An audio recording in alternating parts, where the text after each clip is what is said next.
తెలంగాణ ఉద్యమం నీళ్లు నిధులు నియామకాలు అనే పోరాటంతో వచ్చింది.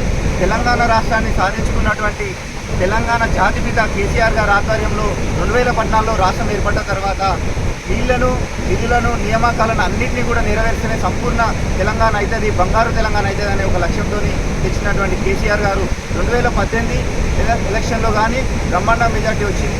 2023లో కాంగ్రెస్ పార్టీ ఒక కుట్రపూరితంగా బాంబులతోని అక్టోబర్ 21న బాంబులతోని ఒక 2 పిల్లర్లను కూలగొట్టింది కూడా కాంగ్రెస్ ప్రభుత్వం.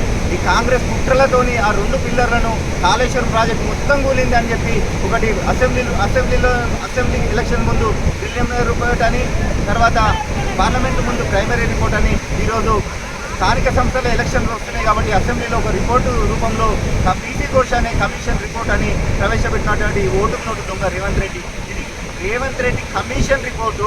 రేవంత్ రెడ్డి కేంద్రంతో గుర్తుల రూపంలో పీసీ ఘోష్తో ఉన్న ముల్లాఖత్తో ఆయనకు సంబంధించిన ఆయన భావాలకు, ఆయన హాం భావాలకు సంబంధించిన రిపోర్ట్ అని చెప్పి చాలా స్పష్టంగా తెలియజేస్తున్నాం విద్యార్థి పక్షాన.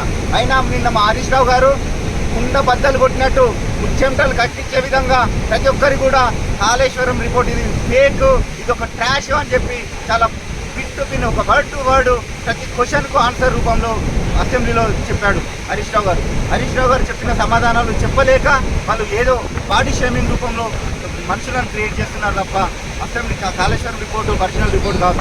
కేసీఆర్ను నిందించాలి, తెలంగాణ రైతుల నుండి కేసీఆర్ను చెరిపేయాలని చూస్తే ఈ తెలంగాణ సమాజం ఊరుకోదు. తెలంగాణ రైతుల గుండెల్లో కేసీఆర్ ఉంటాడని చెప్పి మేము విద్యార్థి విభాగం పక్షాన తెలియజేస్తున్నాం. ప్రతి ఒక్క తెలంగాణ బిడ్డ కూడా ఈరోజు కేసీఆర్ మళ్ళీ రాష్ట్రంలో మళ్ళోసారి ముఖ్యమంత్రి కావాలి, మళ్ళోసారి బీఆర్ఎస్ గవర్నమెంట్ రావాలి, కేసీఆర్ గారు ముఖ్యమంత్రి కావాలని చెప్పి యావత్ తెలంగాణ ప్రజలు కోరుకుంటున్నారు. ఈరోజు రైతులు కూడా వీళ్ళు వారి ఏడుస్తున్న సందర్భంలో కూడా ఈరోజు మేము మల్లన్న సాగర్కి వచ్చాం. ఇది 50 టీఎంసీల కెపాసిటీ. కేసీఆర్ ఎన్నో ఒక 60 మీన్ సీ లెవెల్ 60 మీటర్ల నుండి దాదాపు 600 మీటర్ల పైకి నీళ్లు తెచ్చినటువంటి అపర భగీరథుడు కేసీఆర్ గారు అని చెప్పి సందర్భంగా తెలియజేస్తున్నాం. జై తెలంగాణ, జై కేసీఆర్.